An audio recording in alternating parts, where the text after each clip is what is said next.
নমস্কার। আচ্ছা, কেভিএস বা এনভিএস এর মতো বড় বড় পরীক্ষার জন্য তো খুব খাটছেন, তাই না? কিন্তু কখনো কি এমন হয়েছে যে খুব সাধারণ কিছু বাংলা বানানের ভুলের জন্য, মানে খুবই ছোটখাটো ভুলের জন্য নম্বরটা হাত থেকে বেরিয়ে গেল? আজকের এই আলোচনায় আমরা ঠিক ওই সমস্যাগুলো নিয়ে কথা বলবো। মানে এমন কিছু বানান আর বাক্য গঠনের ভুল যেগুলো ঠিক করে নিলেই দেখবেন পরীক্ষার নম্বরটা অনেকটাই বেড়ে গেছে। তাহলে আর দেরি কেন? চলুন শুরু করে দিই। একবার শুধু ভাবুন তো, ওই সামান্য একটা ইকার বা উকারের ভুলের জন্য কিংবা একটা ন বা নয়ের জন্য পুরো বছরের পরিশ্রমটা যদি বৃথা যায়, কি সাংঘাতিক ব্যাপার, তাই না? আজকের এই আলোচনায় আমাদের একটাই লক্ষ্য, এই সমস্যাটার একেবারে গোড়া থেকে সমাধান করা, যাতে একটা নম্বরও আর হাতছাড়া না হয়। আচ্ছা, তাহলে আজকে আমরা ঠিক কি বিষয় নিয়ে কথা বলতে চলেছি তার একটা ছোট্ট ঝলক দেখে নেওয়া যাক। দেখুন, প্রথমে আমরা শিখব বানানের কিছু বলা যেতে পারে জাদুকরি নিয়ম, মানে যেগুলো জানলে আর ভুল হবে না। এর মধ্যেই থাকবে ওই যে আমাদের চিরকালের সমস্যা, ন বনাম ন আর স বনাম শ এর ব্যবহার। তারপর আমরা দেখব পরীক্ষার জন্য হট ফেভারেট, মানে সেরা 10টা বানান।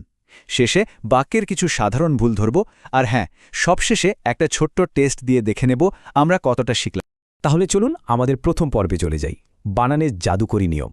দেখুন, বাংলা বানানকে না অনেকে খুব ভয় পায়, কিন্তু আসল কথা কি জানেন? এর পেছনে কিছু খুব সহজ নিয়ম কাজ করে। এগুলোকে জাদুকরি বলার কারণ হলো, একবার যদি এগুলো ধরে ফেলতে পারেন, দেখবেন সব কনফিউশন যেন ভ্যানিশ হয়ে গেছে।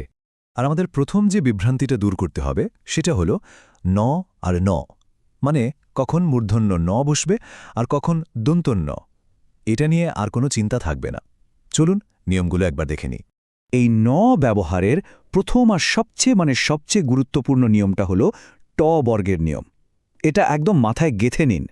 ট, ঠ, ড, ঢ, এই 4টে বর্ণের আগে সবসময়, মানে অলওয়েজ, মূর্ধন্য ন বসবে। এটা একটা সলিড নিয়ম, এর কোনো নড়চড় হয় না। উদাহরণগুলো দেখলেই ব্যাপারটা জলের মতো পরিষ্কার হয়ে যাবে। এই যে দেখুন, ঘণ্টা শব্দটা, এখানে টয়ের ঠিক আগেই ন বসেছে। তারপর ধরুন লুণ্ঠন, এখানে ছয়ের আগে বসেছে ন। কাণ্ড বা দণ্ড, দুটোতেই ডয়ের আগে ন। দেখলেন তো, নিয়মটা জানা থাকলে কত সহজ। আচ্ছা, এবার আসা যাক দ্বিতীয় নিয়মে। এটাও খুব কাজের। যদি কোনো শব্দে রি, র বা স এই 3টে বর্ণের কোনো একটা থাকে, তাহলে তার ঠিক পরেই কিন্তু ন বসবে। ব্যাস, এই 3টে বর্ণকে মনে রাখলেই চলবে। উদাহরণগুলো দেখুন, একদম পরিষ্কার হয়ে যাবে। যেমন ঋণ শব্দে রিয়ের পরেই ন বসেছে। আবার দেখুন বর্ণ, এখানে রটা রেফ হয়ে নয়ের আগের বর্ণের মাথায় আছে, তাই তার পরে ন বসেছে। একইভাবে ভীষণ শব্দে শয়ের পরে আর কারণ শব্দে রয়ের পরে ন বসেছে। আশা করি নিয়মটা এখন একেবারে পরিষ্কার। কিন্তু সব কিছুরই তো কিছু ব্যতিক্রম থাকে, তাই না? কিছু শব্দ আছে যারা কোনো নিয়মকানুনের ধার ধারে না। এদেরকে বলে নিত্য মূর্ধন্য ন, মানে এরা জন্ম থেকেই ন নিয়ে এসেছে। যেমন চাণক্য, মাণিক্য, গণ, বাণিজ্য, লবণ, পুণ্য। এই শব্দগুলোকে কিন্তু একটু কষ্ট করে মনে রাখতেই হবে, কারণ পরীক্ষকরা ঠিক এই জায়গাগুলো থেকেই প্রশ্ন করতে খুব ভালোবাসেন। তাহলে ন আর নয়ের ব্যাপারটা তো মিটল। এবার চলুন আমাদের পরের বড় সমস্যায়, মানে স আর শ এর ব্যবহারে। এটাও কিন্তু একটা খুব কমন সমস্যা, যেখানে অনেকেই আটকে যায়। এর যে প্রধান নিয়মটা, সেটা মূলত সংস্কৃত বা তৎসম শব্দের জন্য।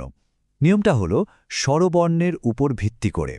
যদি শব্দের মধ্যে সয়ের ঠিক আগের স্বরধ্বনিটা অ বা আ না হয়ে অন্য কিছু হয়, যেমন ধরুন ইকার বা উকার, তাহলে ওই স আর স থাকবে না, ওটা বদলে গিয়ে স হয়ে যাবে। এবার একটা ভীষণ গুরুত্বপূর্ণ ব্যতিক্রম দেখা যাক, পুরস্কার শব্দটা। এই বানানটা নিয়ে যে কতবার প্রশ্ন এসেছে তারই অত্তা নেই। দেখুন, শব্দটা আসলে সন্ধি করে হয়েছে পুরোহ আর কার মিলে। ওই যে পুরোহ, ওর শেষে একটা অধ্বনি আছে, আর নিয়ম অনুযায়ী অ বা আ থাকলে স হয়, তাই এখানে স বসেনি। এই ব্যতিক্রমটা কিন্তু একদম ভুললে চলবে না। আচ্ছা, নিয়ম তো অনেক শেখা হলো, এবার একটু প্র্যাকটিক্যাল হওয়া যাক, কি বলেন? মানে এমন কিছু বানান আছে যেগুলো প্রায় প্রত্যেক পরীক্ষাতেই ঘুরে ফিরে আসে। আমরা এবার সেরকমই সেরা 10টা বানান নিয়ে আলোচনা করব, যেগুলো জানলে কমন পাওয়ার চান্স অনেক বেশি। এই যে তালিকাটা দেখছেন, এটা আজকের আলোচনার একেবারে হার্ট বলা যেতে পারে। পরীক্ষার জন্য সবচেয়ে দরকারি কিছু বানান এখানে দেওয়া আছে। শুধু তাই নয়, পাশে মনে রাখার কৌশলও বলে দেওয়া আছে।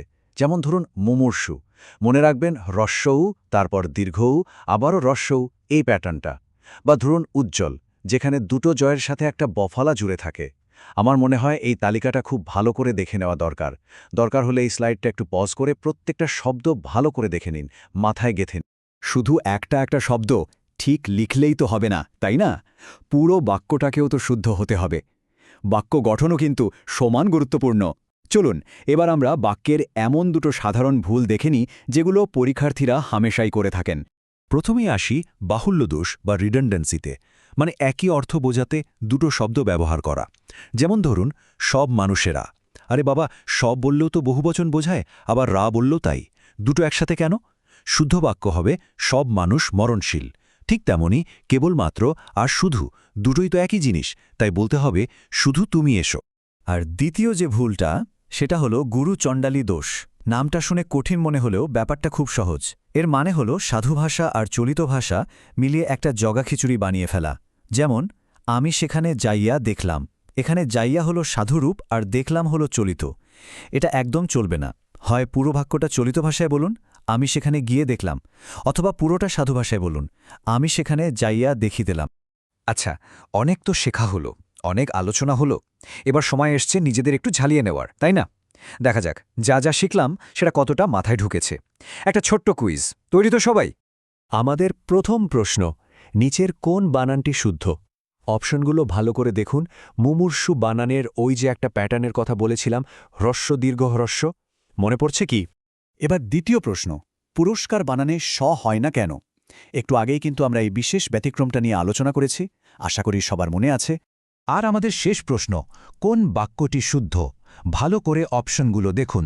বাহুল্য দোষের কথা মাথায় রেখে উত্তরটা ভাবুন, কোন বাক্যটাতে বহুবচন ঠিকঠাকভাবে ব্যবহার করা হয়েছে।